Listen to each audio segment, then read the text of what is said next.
समर्थं सत्यदर्शिनं वाचा तत्त्वप्रकाशिन्या शोकमोहविनाशिनम् ॐ श्री चिन्मय सद्गुरवे नमः।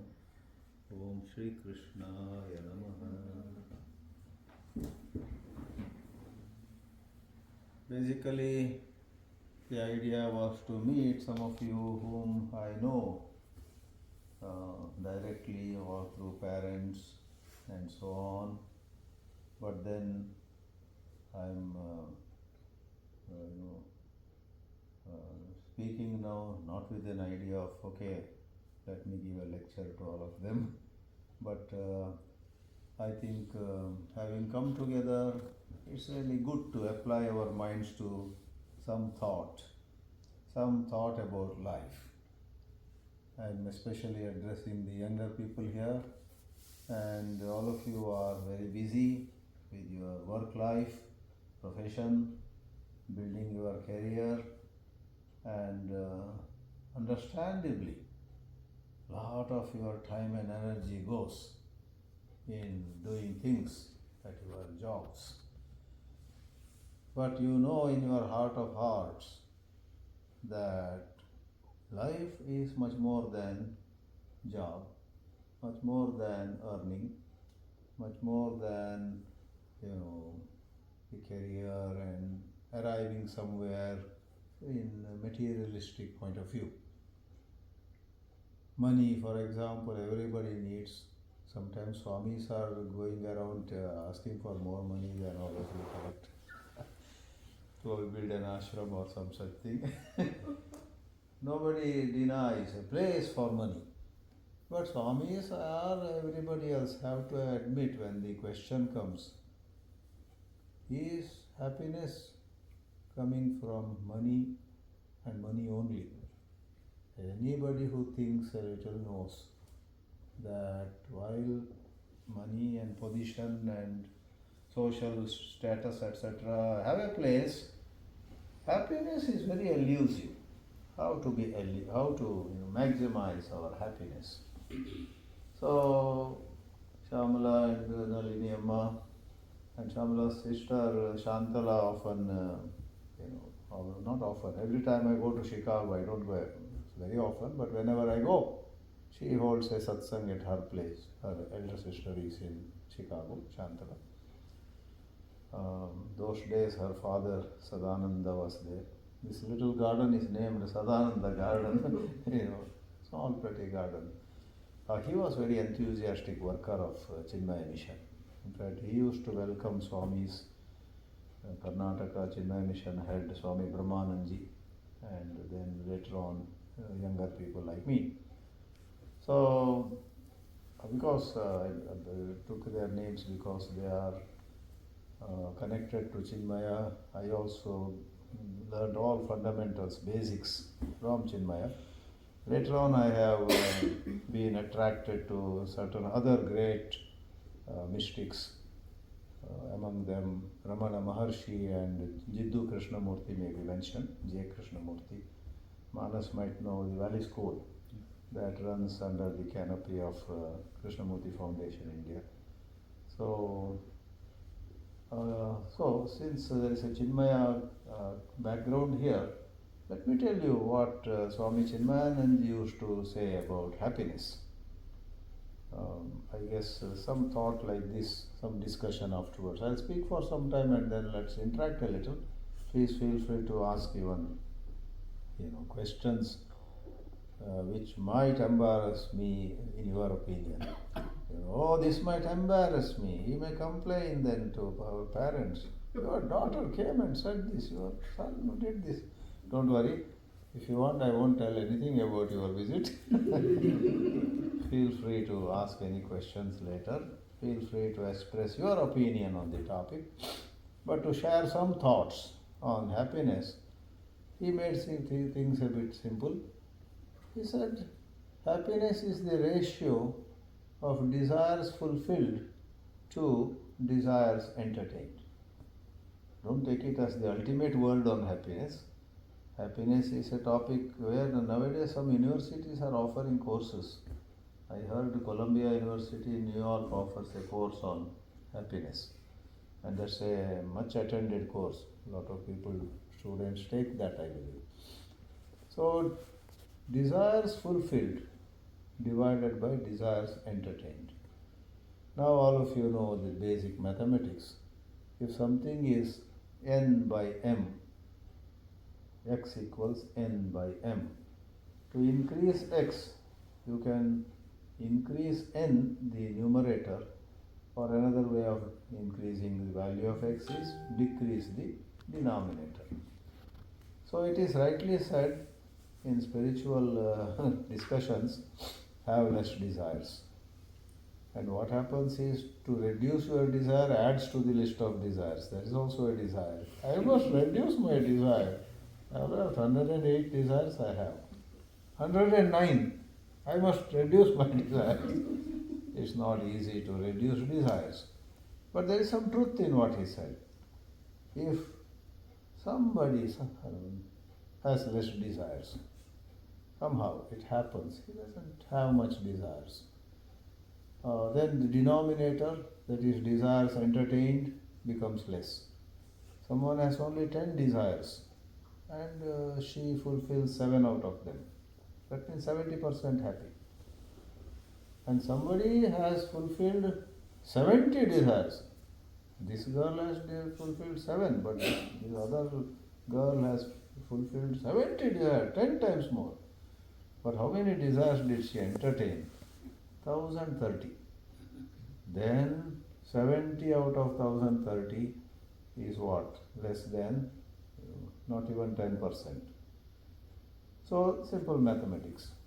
Thereby he sort of made it clear to people. Now, what is actually happiness? Does it come from outside or does it come from inside? In the Vedas there are some mighty, lofty works called Upanishads. And one of the Upanishads says, to see that happiness comes from, to look at it that way, that comes from a very good car, or a very good house, or very good husband, wife, very, very wonderful children, etc., is a superficial truth. There was a dialogue between a rishi and his wife. A rishi called Yajnavalkya talks to his wife. There was a time when he had a lot of desires, perhaps, though he didn't settle for one wife. He had two wives, Maitreyi and Katyayani. Yes, Katyayani. So, in their dialogue between Yajnavalkya Rishi and Maitreyi, this comes up. How do we come upon happiness? And he makes a statement which is very mind-boggling. Nobody, no thing, no place is really the source of happiness. At different times of life, they appear to be the source of happiness. Then what is the real source of happiness? And he says, there is something deep in you which is the seat of all happiness. He calls it Atma. Really, your love for your own inmost dimension, the Atma, the Self.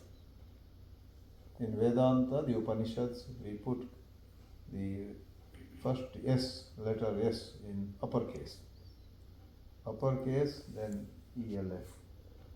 So there is certain inner truth of you, that is the source of happiness. But then, I have been taking, somebody says, ice cream for many years. It gave me happiness when I was a child. Now also it gives me happiness. Steadily, ice cream gives me happiness. Somebody else may say, steadily, invariably, good coffee gives happiness. Swami Chinmayananda was addressing some youngsters in Hong Kong many years ago. The present head of Chinmaya Mission, Swami Swarupananda, who was my classmate in the ashram long back, he narrated it to us. He was present in that youngsters gathering in Hong Kong. And Swami Swarupananda said, that time his name was Ashok Tejwani. He said, I was there. And Gurudev came, they all have gathered, and everybody was talking, gossiping, something. And Gurudev was having a cup of coffee. Suddenly he saw him getting up. I believe Swami Chinmayananda used to do some stunts like that. He would get up, he held his cup of coffee high in the air and said, it seems, loudly, "Who says coffee has no happiness?" All those who were talking on something, current issue. Who is shouting? Oh, Swami is shouting. Then he said, "Who says coffee has no happiness?" And he took one more sip. What an excellent coffee. And then he said to the lady, he used to make people feel on top of the world, who made that coffee, the host. Why don't you come with me everywhere I go and make coffee for you? She must have immediately decided, this time I am going to give him double donation. Double dakshina. He praised me. Now everybody will ask me tomorrow, how come you are so dear to Swami Chinmayananda, a famous man? But then that was just to draw attention. Those were the tricks he used. And everyone was very receptive. Now what will he say? And then I believe he said, coffee has happiness, music has happiness, art and good food, relationships, loving relationships have a lot of happiness. But all of them have a secret hidden behind them. Whether it is coffee or a sweet or a loving friend, a good association, all of them do something to your mind.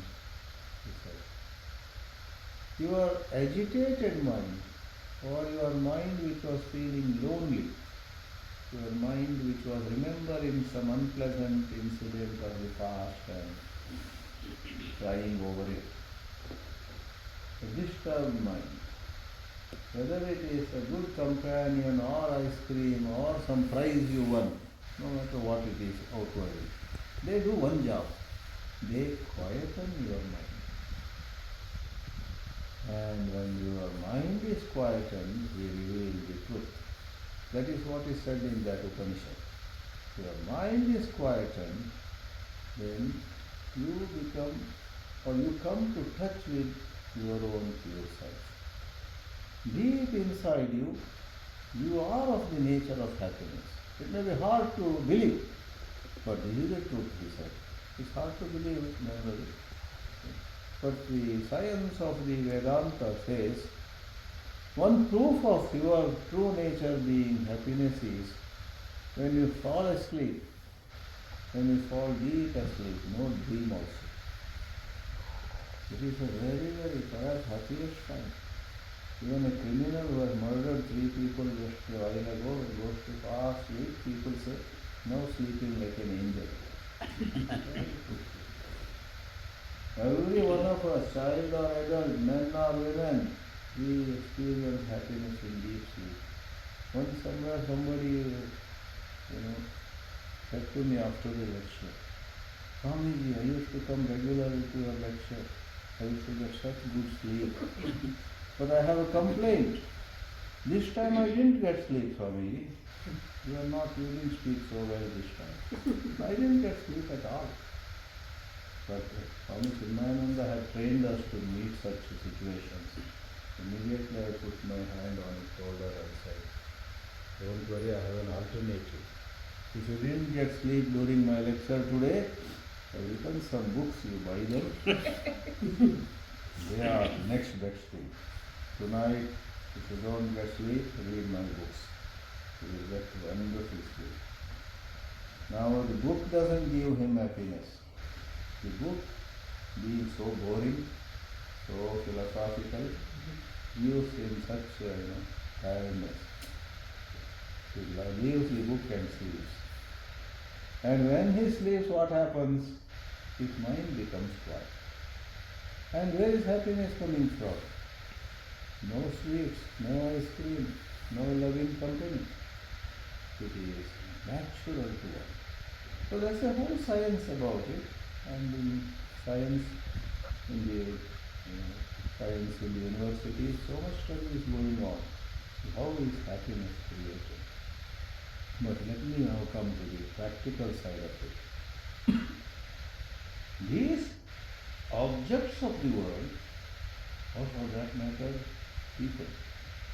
I have a friend, or I have a loving wife or husband, a companion, who has been a source of happiness. But if I am not mature, if I am not careful, if I don't handle that relationship with persons or objects or eatables or anything with goodness, it is bound to deteriorate. There is a law of diminishing happiness. In fact, diminishing returns. The law of diminishing returns. Some of you may have read more about it. We are generalists. We draw a little from here, draw a little from there, and say, what is the law of diminishing returns? Suppose there is a gulab jamun, a sweet.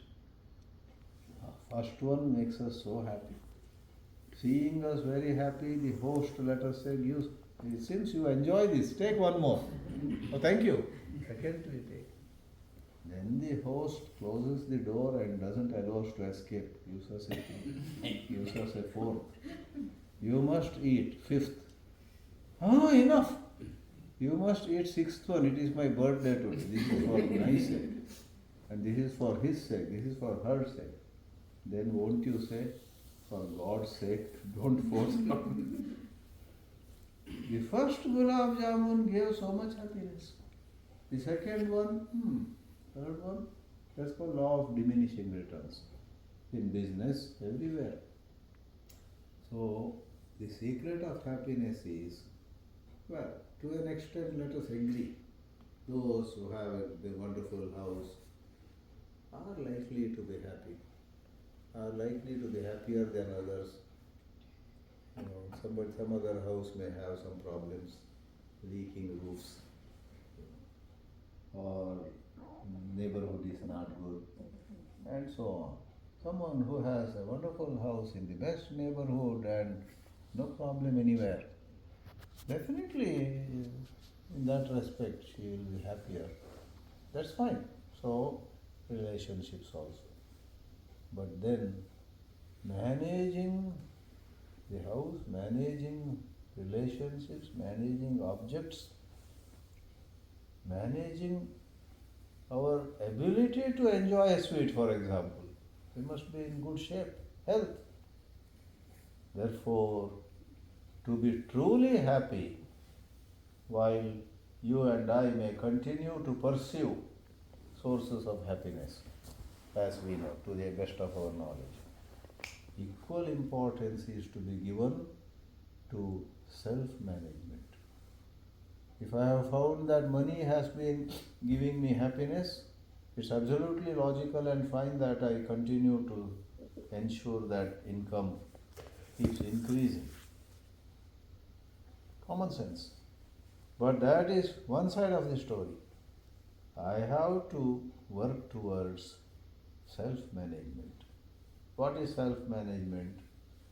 Suppose in my admiration for money, in my excitement at looking at my own bank balance, suppose I develop certain jealousy towards somebody else who has more money.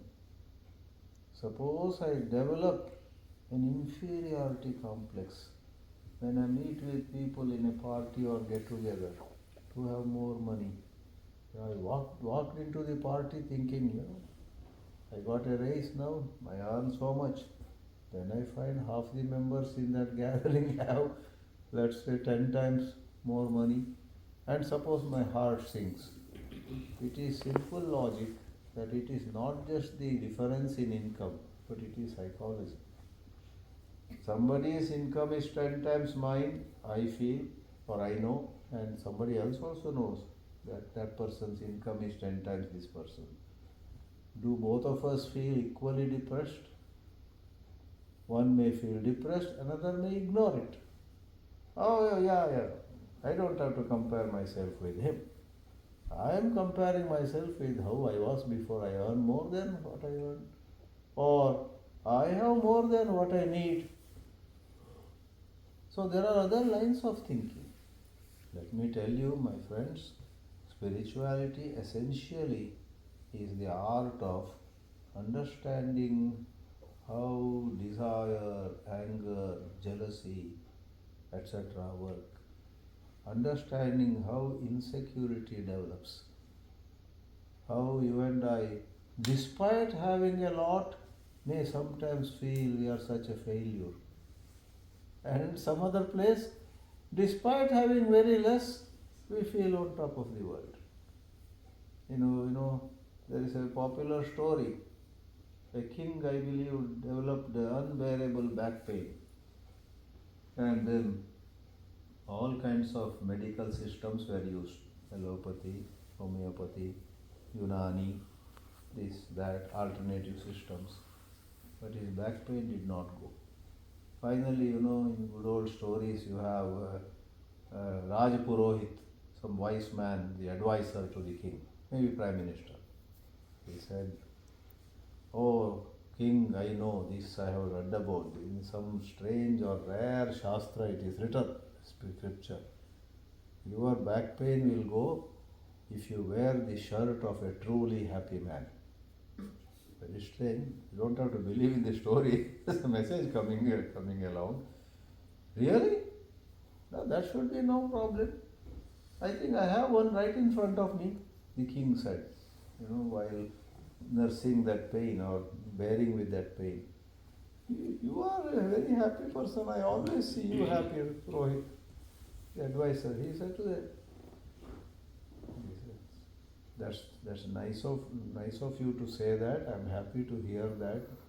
But, oh king, I never told you my personal turmoil, my difficulties. I have a long list of problems. I am not a very happy man. I have problems. But I can find a happy man for you. Then that prime minister or Purohit sent soldiers in all directions. After checking one or two other, they thought the military general, they thought the treasurer, they thought in the court of the king there were some people. All of them were putting up a very happy face when they came to the king generally. But they had troubles. Then the story, without making it long, they search everywhere, and when they interview, privately, they would find out that this person also has sorrow, this person also has sorrow. Finally, they were told that there is one man in the forest. People passing by the forest path always found him happy. He did not show happiness to impress anybody. He is very happy.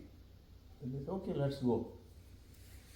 True enough, they find that man and they ask him, are you truly happy? People say, you are always happy. Yes, I am always happy. In fact, I have forgotten what it is to be sad. First time they got somebody who was saying that. Then they asked him a number of questions. How long? And you mean you never feel sad? I told you I have forgotten what sadness is. He said.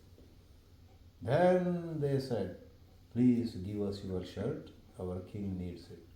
Now the anticlimax or whatever you call it, punchline. He says, I have no shirt. This is a hot place. There are three kinds of weather here. Hot, hotter, hottest. I have no shirt.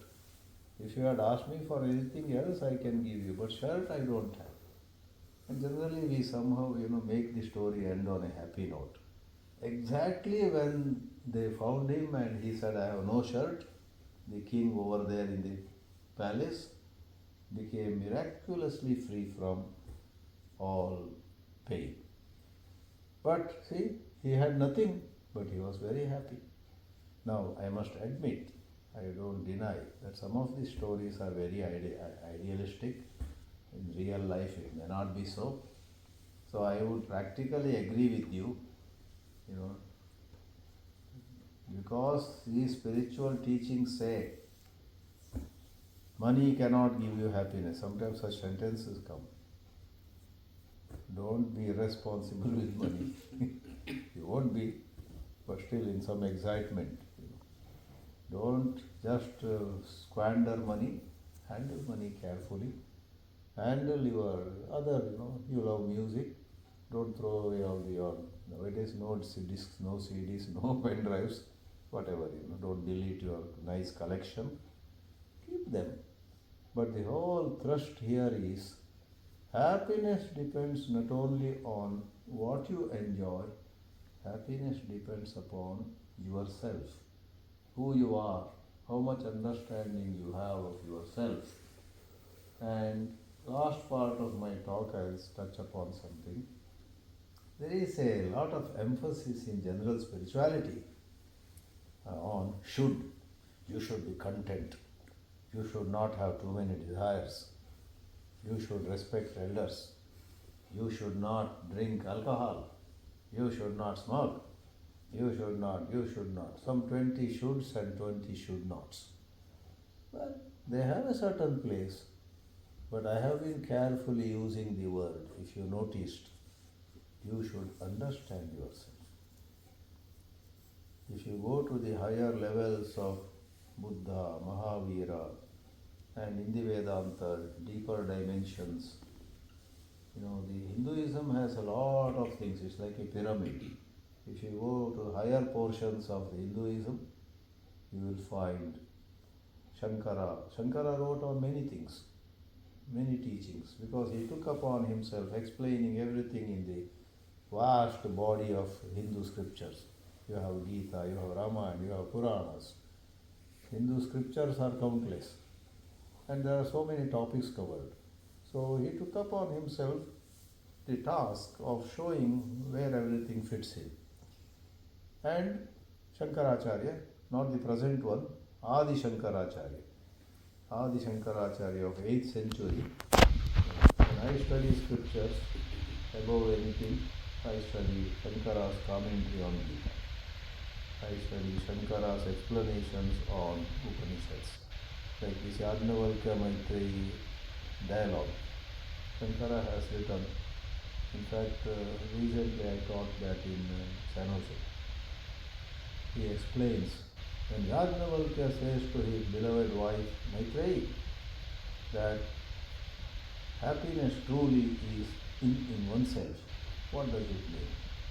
Shankara writes a Sanskrit line at the bottom. For me, even to give a proper lecture on it, that one line came very handy. He says, Pritihi Atmani Mukhya. Priti, love, Pritihi Anyatra Gauni. 2 sentences. They are of such great value. Mukhya and Gauni. Mukhya everybody knows, main. And Gauni means secondary. Happiness coming from ice cream, or to put it other way, when you say, I love ice cream is lovable. Preeti means lovable. Preeti is pyar. Ice cream के ओर मेरा बहुत प्यार है, when you say. I have great preeti, pyar, love. Love and happiness are closely connected. Do we ever love anybody who gives us constant pain? Love is connected with happiness. A person, for elders like me, like some of us, a grandchild, some younger person. Oh, I will take the grandchild on our lap, I love you, and so on. Because that child, even if the child slaps me, some children do that, moment you they find our face very attractive. Even when a child mischievously beats us, slaps us on the lap, oh, my grandchild, so strong he has become. We enjoy. So, Shankara would mean Anyatra, that is in a grandchild, in ice cream. It is Gauni, secondary, he doesn't deny. But Mukhya, primarily, the secret of this is, primarily, lovableness is deep inside you. Atmani Priti Mukhya, he says. For self-love is above all love. Self-love is unchanging. When you fought for a cup of ice cream, there was only one and 5 people wanted. You pushed them all and took it. Like let us say. You showed so much love towards that ice cream which was available. So actually, why? Deep inside you there was a conditioning, there was a programming. Not all love ice cream, like ice cream, not all. But a good number of us love ice cream. So not all love some kind of music. So there are some who go crazy with that particular music. To hear someone is performing, how people buy tickets and go and sit for hours. So that programming. And behind the programming, there is the unprogrammed dimension. So these great teachers talk about various things, and then eventually the top of the teachings is understand yourself. In understanding what makes you agitated, what makes you feel lonely, in understanding how you tend to go into some worries, in understanding that particular pattern of the mind upon being understood, upon being exposed. Here understanding boils down to exposing. Understanding boils down to how in a software program is, oh, here is an error, this coding was wrong, this line. Everything was fine. This is eventually corrected. Like that, in our thinking process, there are certain errors, certain wrong equations, certain wrong connections. If somewhere I had equated somebody's, let's say, social position as more important than anything else, I will never leave him because he is son of a senator. Wait a minute. If he is the son of a senator, of course it's not anything to be ignored, but you have given such importance to him among your friend circle. Because he is son of a senator, you said that don't touch that relationship. For his sake I am going to leave another 100 friends of mine. Wait a minute. Does the senator's son deserve such importance? Then your own intelligence, finally the one thing that comes to your rescue is a certain intelligence, native intelligence you may call it, original intelligence. You have a certain original intelligence that will see more than books, more than speakers like me, more than anybody. Your intelligence speaks to you. This equating the son of a senator to an indispensable friendship is not right. Let it go. It's needed. You remove that wrong equation. That's what I mean programming. That's why I said understanding your mind is really on deeper levels, no different from exposing the errors, erroneous conclusions in your mind. When those erroneous conclusions are exposed and that exposing itself leads to their leaving you, then a certain, the air is cleared inside you. You will feel light-hearted. And then you will be very happy. Therefore, objects have a place, but understanding and sorting out erroneous conclusions is the key to happiness. I've tried to share certain essential dimensions of coming upon happiness. Now to make you more happy, I will pause. So please feel free to have a different view or to ask or to crack a related joke. I have a question, Swami. Yeah, Shamala, the host, has a question. You said the denominator is the desire. Desires entertained. Entertained. Numerator is desires fulfilled. Fulfilled. Is there a multiplier that can multiply the happiness? Multiplier? Like division would decrease it. Something that multiplies the happiness. Yeah.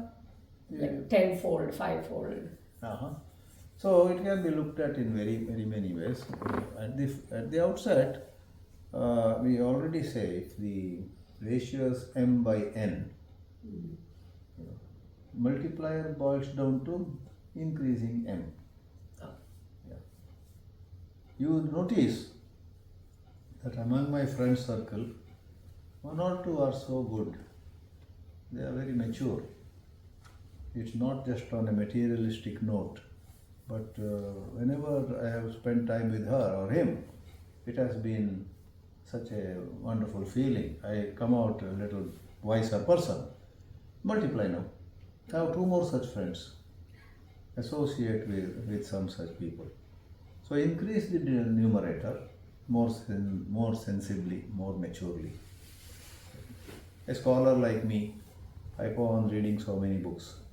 Then I find that this book is so good, this author is so wonderful. Let me get 3 of his books. Yeah. See, I represent Sanatan Dharma, but yesterday in your Rakesh Bhai, the Jain teacher in his Dharampur is not far from Bombay. No. I've known about him, maybe you know about him. I've known about him for maybe 5 or 10 years. But a particular book in her, you show that later on, let's Yeah. keep it here. I'm going to read it every page. Wonderfully he has written. Nothing that I do not know, but the way he has expressed it so well. So multiply. How to increase the... I should read 2 or 3 books of Rakesh Bhai and internalize it for myself, then share it with people. So whatever gives us little long-lasting happiness, we should collect more. That's multiplying. 2x, 3x. 3x. A good question. That's like attending satsangs. That's Attending what we get, satsangs? Yeah. One way. I mean, one way of. Suppose attending satsangs multiplies the numerator twice into 2, 2x. Spending time on living them, internalizing them. How do we internalize? If you understand what the teaching is, then define some small steps. Small victories lead to big victories. Some teacher says or some book says, be moderate. Let's say in speech. Hey, this seems to be for me. I sometimes say 100 words where 20 would have been optimum. Over explain. Let's say one of us suppose says, this is so rightly said. You may say, but next 24 hours no application at all. I joke on myself. Once I read a book, The Power of Silence. It was so good. I talked on it continuously. You read The Power of Silence? You read? It's such a great book. You should read. And so on. Then to please me, you say, what is written in that? Sit down. The author says, And one day somebody said, that's obviously, but you are talking continuously on this book. Oh, I stopped. Trying to stop. It's like saying, I'm so proud of my humility. Exactly. I am so proud of my humility. Have you seen anybody so humble as I am in this town? Yeah. How do you like failure from some ambition not affect you? It's not jealousy, but it still affects your happiness. It's not what? Like failure from my ambition, like if I Correct. want So a it better doesn't, job. it doesn't destroy you, but it makes you sad. Yeah. Like if I want a better job, I want like some ambition, whatever I want. Like I don't have jealousy with others. But Right. it still That's affects me. good. It's big relief. Yeah, but to tackle this pain of not making it, not rising to a certain level, once more I would say, don't give up that ambition, because ambition fuels our life, fuels us. Ambition gives us, you have a goal and you are trying to work. At our levels, people like Buddha and Mahavir, etc. could say, I don't need it. They are very highly mature. Pura sanskar. Now, we may not have that maturity. Therefore, what we must do is again define, is it really what I want? Our conscience is, yeah, I want it. I want to, if not for material gain, to give me myself a signal that I am capable. Sometimes we are happy at discovering a greater capability. We want to move towards a greater capability of producing, creating. Then if material returns also come by, wonderful. But more than material returns, more than the dollars I earn, I want to tap the potential in me. But it's not happening. Again, it's got messed up. Therefore, you say, there's nothing wrong in desiring to express myself more, so I'll keep this goal. But this pain, how do you handle the pain? To handle the pain, just say, this is my goal, but life is much more than that. Keep the larger picture also. One is, remind yourself that life is much more than reaching this particular goal. Another is, remind yourself, maybe one more prop for that. There are so many in this world who are far more less organized, far more disorganized. So let me be aware, I am somewhere, there are hundreds below me, but there are a few above me. So let me not label myself as a failure from all angles of view. Compared with those others who are like so focused, so efficient, so effective, I have a long way to go. Agree. But there are so many others. And the first point I mentioned is, there are so many other goals. You want to perform better in a certain area, but there are so many other noble goals. Relationships, for example, or some hobby. You may have a professional goal, and again you are unable to reach. Yes, keep that goal, but ask yourself, should I not have some sensible non-professional goals? Maybe to learn a hobby, maybe to learn a language, maybe to relate better to a few selected friends, to my parents, to my... And if we reach those goals, there is a lot of tremendous satisfaction waiting for us. When we can mend some relationship, for example, suppose my relationship with a relative or a friend has been recently disturbed, and if I put in a little time and energy to correct it in a sensible way, or we call it dharmic way, because adharmic way, if we set it right, it will boomerang. And suppose I tell a lie and make the other person happy, who has been unhappy with me. After a few days, what if that friend comes to know that what I said is a lie? Then with compound interest you got to pay for it. Therefore, I am using your sensible, dharmic, some right way, some ethical way, morally sound way of really improving my relation with an uncle, with a classmate. So that also is a goal. So keep the professional goal, if that is what bothered you, but keep a couple of other goals also. Life is larger than this goal. Swamiji, Bhagavad Gita also says, na karmana manarambhat. Does that mean don't have any ambitions and work that is not conducive to your capacity, mental state? What does that lead to?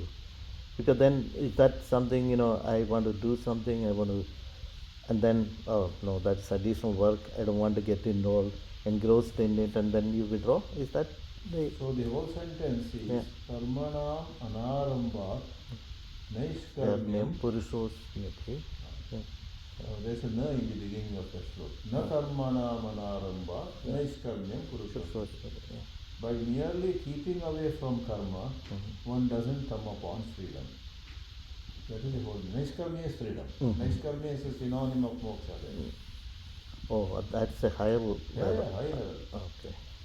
Naishkarmya is. It's not the state of not doing. No. Naishkarmya is actually by context being free from karma, karma phala, kartrutva, bhoktrutva, all that. Okay. Yeah, Naishkarmya is a whole work by Sureshwar Acharya, Naishkarmya Siddhi. There is Naishkarmya Siddhi, there means Moksha Siddhi. Naishkarmya is a synonym of moksha. Oh. So I don't know how that word came. Literally it is absence of work. Yeah. Actually it is absence of ego, absence of doership itself. So Krishna warns Arjuna, don't think that by running away from your duty, you will come upon liberation or freedom. The wise people don't run away, they do their work with no inner attachment.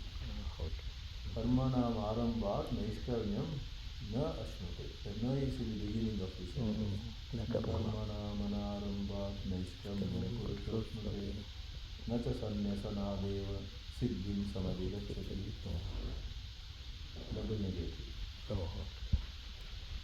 Anuji, I have a question Yes, on quieting the mind and then at the same time being like, what do you call it, highly efficient or highly productive. Yeah.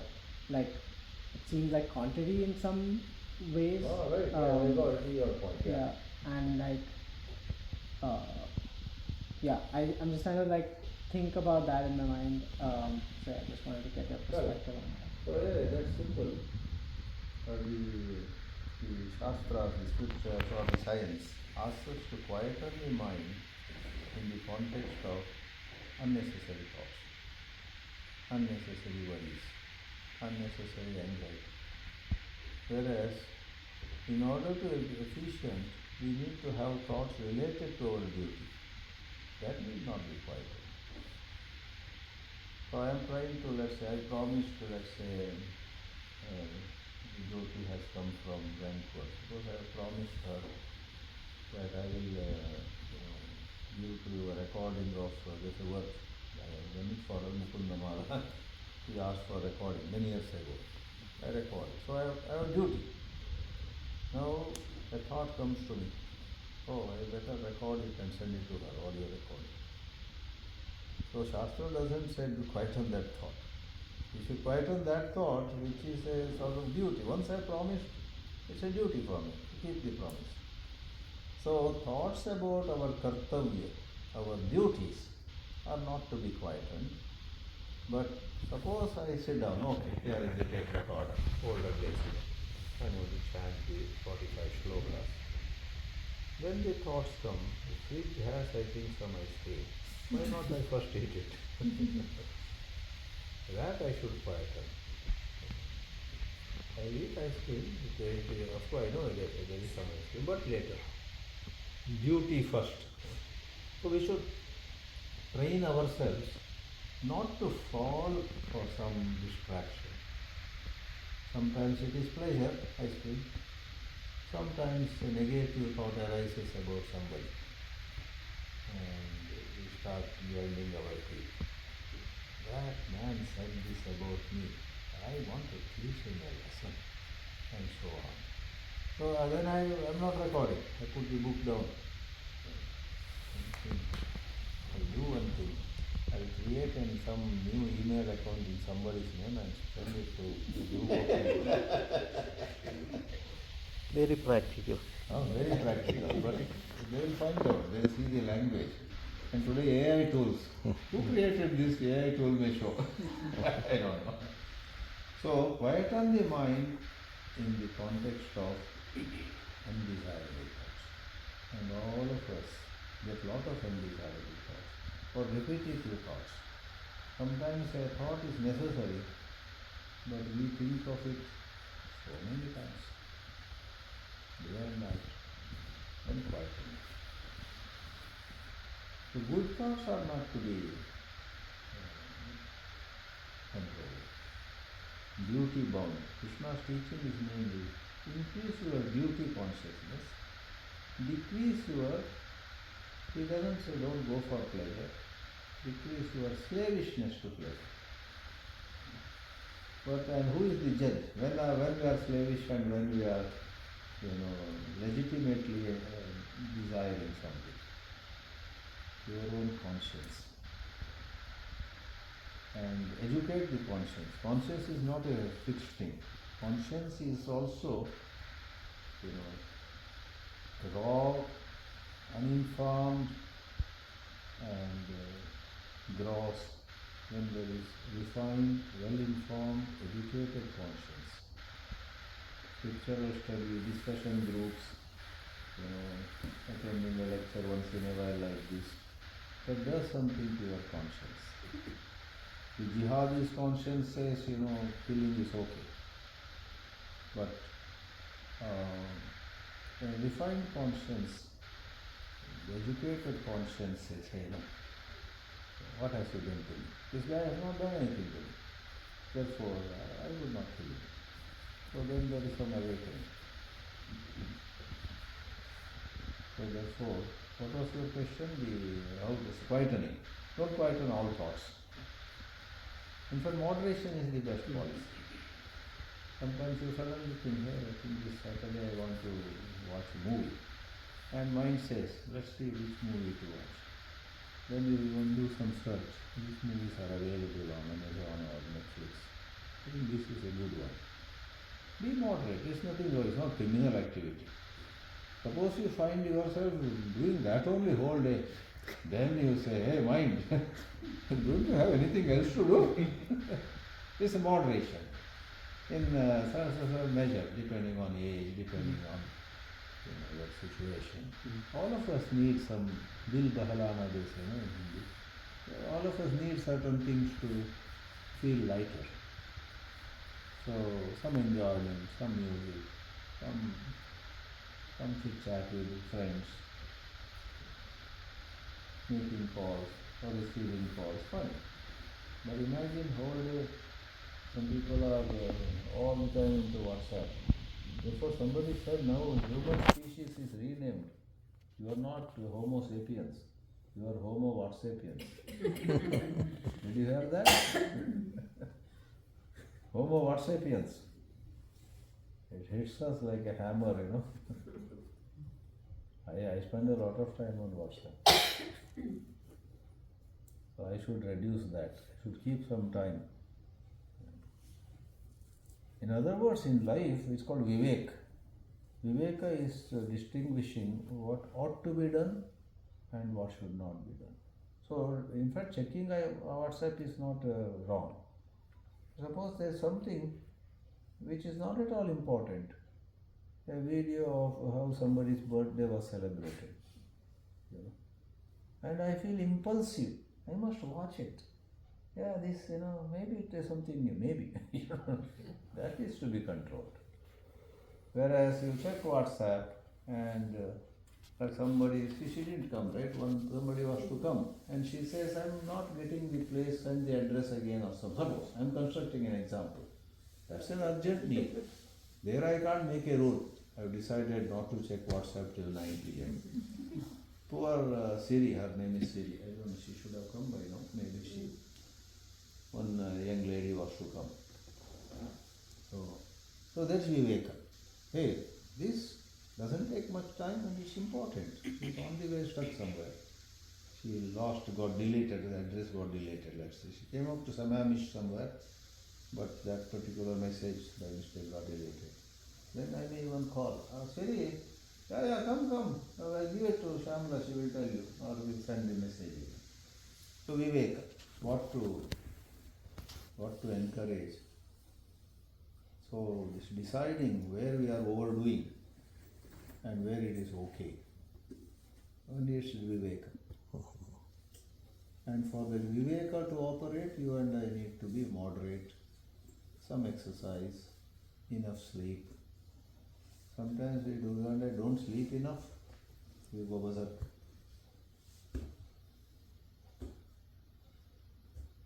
Manas has something to say, I think.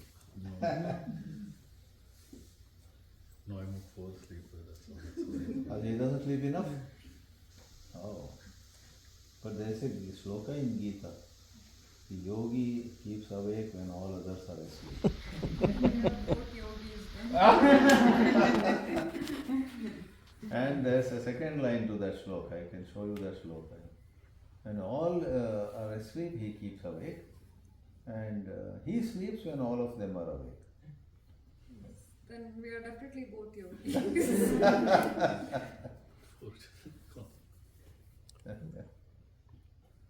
So I have a question. Yeah. You're talking about happiness. It's internal. Yeah. Much more. Can it not be external? When you make other people happy, you get happy? Correct. Then also it's internal only. So you feed someone who is poor or who's Correct. begging for a loaf of bread. You give him that. Yeah. Then you become You happy. feel happy. So internal and it lasts longer. Yes. When you eat ice cream also, happiness is internal. I use the word programming. If my mind is programmed that happiness is in ice cream, I do get happiness from the ice cream. But the law of diminishing returns, etc. kicks in. Very soon I don't enjoy, I want a different kind of ice cream. I change, or I develop toothache or some other issue, digestion problem. Whereas this kind of finding happiness in serving others, not easy. By deciding you don't become like that. But you get the right outlooks, right ways of seeing people, broader angles of view. To serve people, you need a certain broader angle of view. It's not pre-programmed. It's like you buy a lunch for yourself to eat, and Yeah. then when you're going out and you find someone Yeah. who's sitting and you give that lunch, Yeah. then probably you feel more happy after Yes. you're given him that, Yes. because you're going hungry Yeah. where you have fed someone. Yes. Because that's what Vedanta says. Deep inside, you are actually very selfless. Through a selfless act, like giving a hungry man some food, you have risen to a level where you are closer to your true nature. When we say Atma is Satchit Ananda, we say. That Atma, which is Satchit Ananda, is utterly selfless. Whereas this act of yours temporarily brought you closer to that Atma.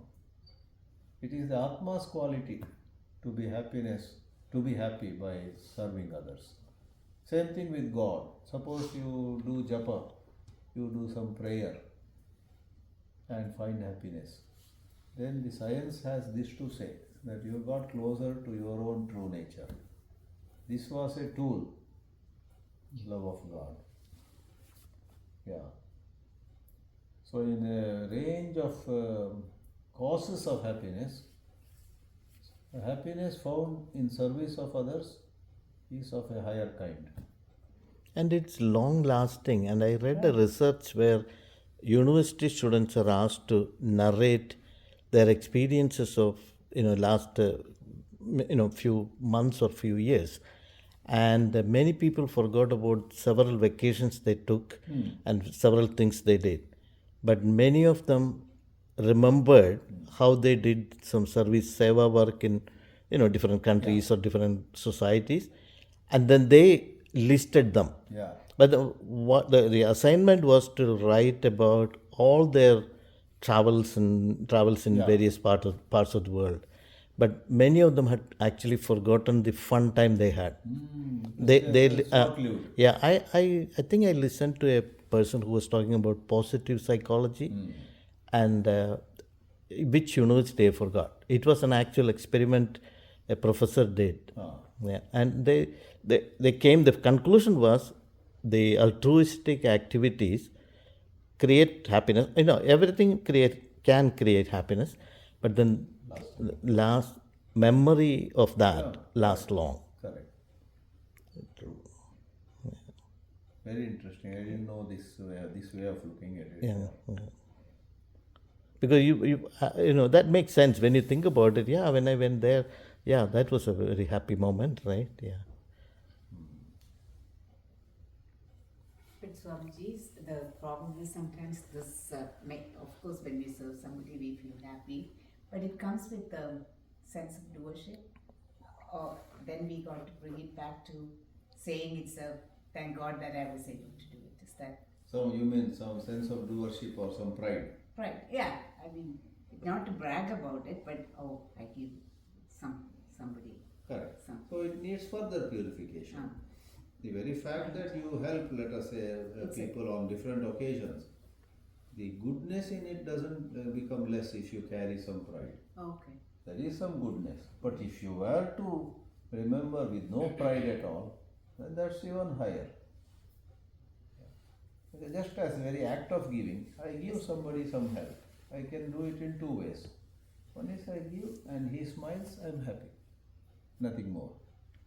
I give, he smiles, I am happy and I feel proud. So that is a slight impurity. It's better than not giving at all. But if a slight impurity, if we think we are superior to others, I was the only person who helped that poor man. These people are watching. They had tons of money with them. Then nobody gave. Like that, if that thought comes, that's an impurity. The science, spiritual science says, come on, question that pride, wave of pride that rose in you. What do you get by comparing yourself with others and saying, I am a more pious man? Don't even think about it. They will do it then. Who knows? Some other time they might be more generous than you are. Today in this situation, yes. They may have their own reasons also today to be tight-fisted. They might be more generous. In some other way they might be kind, more kind. So that kind of, you have to quell that thought. So in retrospect or at the very time of doing a seva, this pride is a slight impurity. We must find ways to call it dissolve, quell it. Or be thankful, grateful that I got an opportunity to serve that person. Yes, yeah, that also dilutes this, correct. So everything can be done in various levels. We must discover the higher levels. Another, Aishwarya has it. I have a question too. I was reflecting a lot on the discussion we just had, and something that I feel is like I feel a lot of happiness when I've helped someone. Yeah. And I also feel happiness when other people around me are happy. Like I feel like I'm someone who absorbs that energy of like the people in the room, and that happens both ways. So like an example that happened recently is I helped 2 different groups do something at work. So this is a work context. It was very similar help. Like it was, if you looked at it objectively, it's the same help. You helped the group A also, and B are and the both nature of help was similar. was nearly exactly the same. Really? Then? But group A and group B reacted very differently. Oh. So one is like happy, but one was not happy with that help. And then how does that impact you? Because like for example, like I went from, if the order was the other way around, it would have been me walking out a bit happier, but I started with the happiness, and then you go to the second party and then it's the same help, same good intention, but it was negative, and you walk away with that. Very commonly, yeah. Yeah, that negative, and it's like, but your intentions were positive, and none of it is to do like, there's no benefit to me from that like help. Like that was me genuinely doing it. It's not like, oh, I need them to go tell someone about it or anything like that. But like, how do you walk away with that's positive intent from your happiness? Yeah, that's a golden opportunity for you to detect subtle forms of expectation. Yeah. So just keep observing it, it will evaporate slowly. Subtle. So if you helped group A and group B, really speaking, both should be happy. And one is not happy, and even they may try to find fault. See, once more she shows off or something. Sometimes they do that. Once during my travel in the United States, one family said whenever they go to India, they help some relatives. And there also, some relatives, I believe, they take help, but they would talk negatively about them. Because somewhere their ego, some pride, somewhere something hurts. That's their problem actually. But when you come to know that they received so much help from us, but then they were talking ill of us, it hurts. Oh my God. Then you get a moral dilemma. Should I stop helping them? If this is the way they talk about me behind backs, you get confused. Whether you stop or you continue is a different question. But in spiritual philosophy, this may be Siri.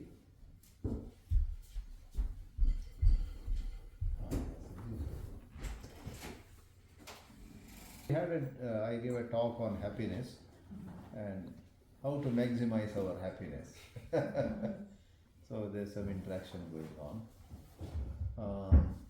So you were saying, you were saying. Correct. A and B, or some relatives, anybody. You are talking of work situation, it can happen anywhere. To a large extent, it is their problem, their ego. All of us have some ego, Sometimes if somebody helps, first time I'm thankful. Second time, though I need it, I take it also. I feel, I would have been happy if she had given me. I would be happy if he had given me. Why should I take again and again from him? So that kind of our pride getting hurt happens. So that is their problem. On your part, you could just bear with it and try to closely examine your mind whether there was some subtler form. The open form is, they should praise me, they should go tell somebody. The subtler form is they should express happiness. Not even say thank you, but at least express, But they seem to be angry, they seem to be a bit negative towards me. That can. So, once more, whatever they do, why are you so dependent upon? That question arises. But it's a deeper thing. Generally, it's nature of all of us, at least to expect a thank you. I have a question. So, but your time is limited. So, do you stop, like stop paying attention to group B? Because your time is can be you don't have unlimited time to give to everyone. Yeah. So, how do you think about that? Correct. So you should check on your availability of time. If you really think I don't have so much time, then without letting negative thoughts to arise in your mind about them, you should continue. Yeah, you may change that. That's secondary actually, whether you stop or you continue.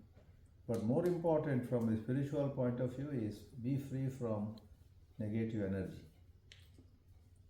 Just say to yourself, I don't know why they are behaving like this, but it's okay. Yeah.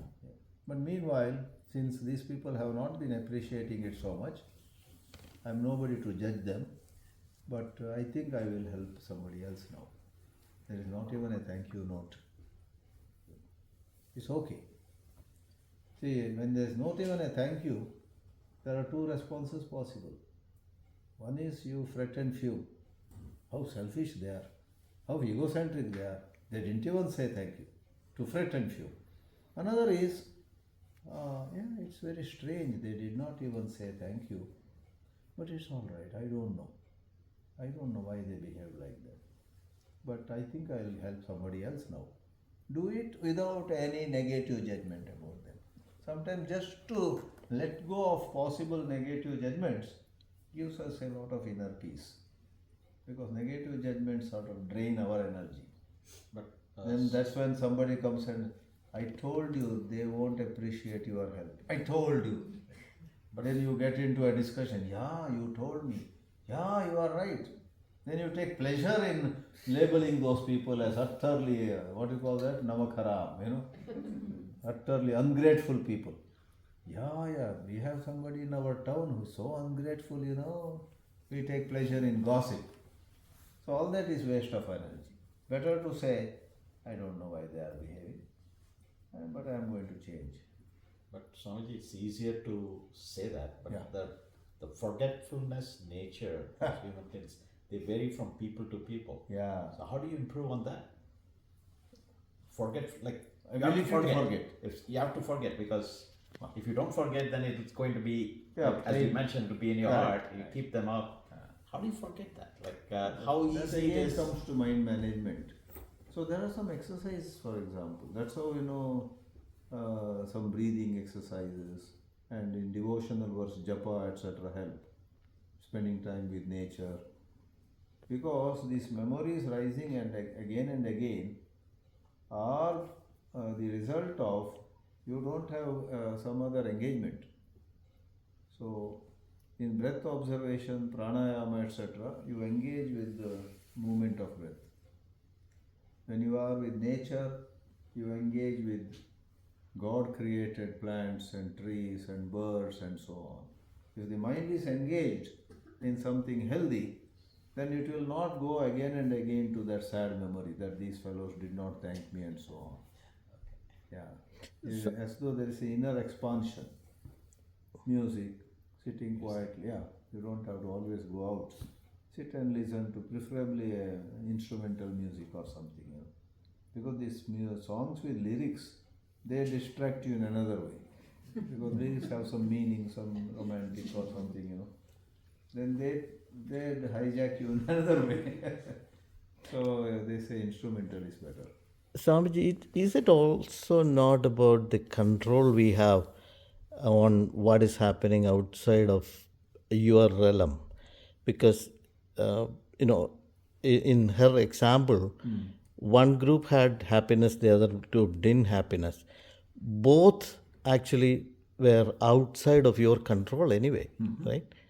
So that, again, Bhagavad Gita, Karmanyeva Adhikaraste ma phaleshu kadachana comes to mind, because the control is not in the person who is doing it, and there are so many extraneous actions or factors affecting that outcome. Right. So that aspect, it is it's very hard to come by. Actually, that is the reason. That you don't have control over everything. That's a very difficult thing to arrive at, especially at the young ages, and then as you get beaten up a few times, then you probably get that little bit. But that's my experience. Very thought provoking in the groups A and B. Yeah, it's very one very. One is expressed happiness, another did not. Yeah. What if you need to work with that second group again and again? Yeah. It's like somebody has two sons, and one son is not disciplined. You may say that's his problem. You can't say my son. Yeah. I would be happier if my son gets on track, if a little more organized, little more productive. Like that in work also, sometimes you might be so interlocked with them. You will have to work with them more and more. Then, for your own peace of mind, you need to understand why they are behaving like that, and maybe do something whereby, not for your egoistic satisfaction, but for the overall productivity of the whole dynamics to improve. You may want to debug that. They have a bug in them. So sometimes you will have to help them clear that, some bug in their mind, which will help you internally. Swamiji, I have a question. You mentioned we should not compare ourselves and the happiness should come from within, but how does one not compare? Yes, see, there are many kinds of comparison. So if it is comparing just for objectively, that's fine. Comparing, like somebody does some job, wonderfully, and you are not able to do so well. So just in a learning mode, I would like to do better than, that's wonderful. But the other comparison is, how I wish her performance comes down. Then there is a little wickedness coming there. How I wish somebody else comes and who beats her. Then there is an element of jealousy. These are all detrimental to our well-being. So, if you compare just for the benefit of learning, that is welcome. So, encourage in yourself comparing for the sake of learning to live better. And if nothing is so easy, you will have to examine. Sometimes you may not be meant to perform, you have other things. I sometimes have compared myself with somebody, and later I found out that somebody with whom I was comparing and feeling I am not so good as he is, that person doesn't do anything else, he is only into that job. I am into that job and I do another 7 or 8 jobs. You understand, our engagements, So suppose somebody speaks better. He is headlong into speaking only. Whereas I speak, I counsel, I welcome people, I travel with people, I do a little bit administration, little bit of finance checking, etc. Then I just cannot give so much time to improving my speaking as he does. He is headlong into it. Even during my college studies, I found one person, oh my God, he was working so many hours night after dinner in our college in Chennai. At 8 p.m., we are all going to see some cultural program or we are all just walking around, laughing. He is going towards the laboratory. And I came to know that he worked up to 1 a.m. one night, another day, another night, up to 12, etc. I compared and I felt bad. Later on I saw that person, no doubt, in the subjects he improved. In fact, he started a big enterprise, he made money, all that. But my inability to work so hard as he did was because I was getting into Vedanta a lot. And I had taste in so many other things. My personality was like that. I was meant to put my hands into 4 or 5 things which are good also. For holistic development. For growing, in various aspects. Otherwise, sometimes what you call lopsided growth happens. You are very good in mathematics, but you are very poor in relationships, which is not good. Therefore, one needs to examine, is my comparison truly valid? There is an expression in English, other factors remaining equal. And many a time the other factors are not equal. When other factors are not equal, comparison is not appropriate. You have a calculator or you have a, I am doing multiplication addition on paper, let's say. You have a smart calculator which even finds out, in mathematics you have n to the power m and so on. Whereas I have a very simple calculator. You have a smartphone, that's a better example. I am having a simple phone. I can't compare. So there, the factors in these two scenarios are not same. You have a smartphone, I too have a smartphone. Your qualification, my qualification are the same. Your financial muscle is same, my financial muscle is same. I also have an office with 10 people to help me and you also have. Then I am not doing so well as you are. Then let me examine why and let me aspire. Otherwise comparison falls flat. So it's not an easy topic. Therefore, in spirituality, they finally say that you need to give some time to yourself, and the word used is dispassionately study the situation. Dispassionately means without prejudice, without hasty conclusions. In our passion, we come to a hasty conclusion. Dispassionately, with a fresh mind. To have a fresh mind, we must sleep enough. But don't compare yourself with those who sleep more. Each person is unique sometimes.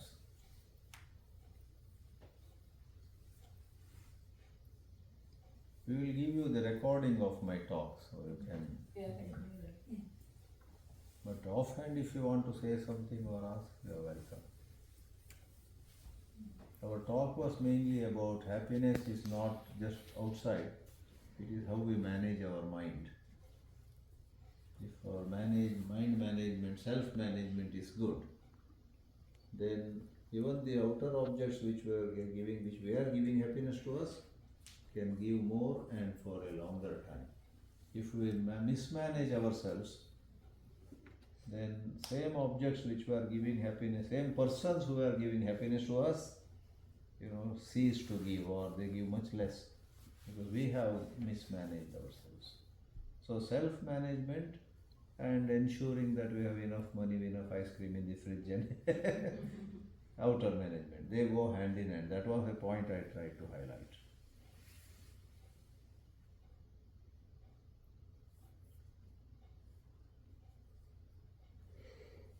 ಅಮ್ಮ ಏನಾದ್ರು ಹೇಳ್ತೀರಾ?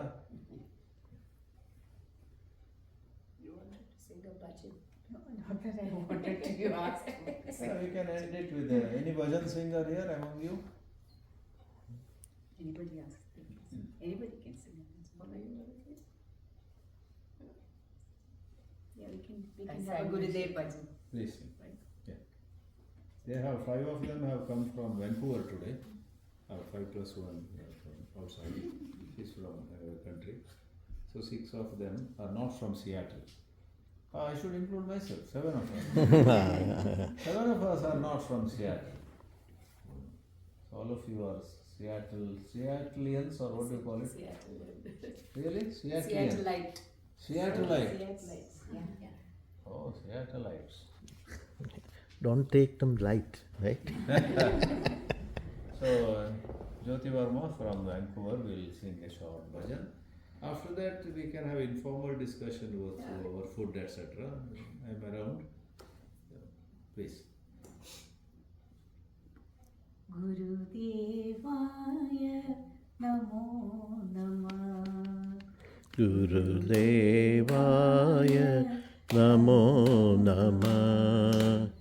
He Parameshwara Namo Namah. He Parameshwara Namo Namah. He Jagadishwara Namo Namah. He Jagadishwara Namo Namah. Chinmaya Rupa Namo Namah. Chinmaya Rupa Namo Namah. Chinmaya Gurave Namo Namah. Chinmaya Gurave Namo Namah.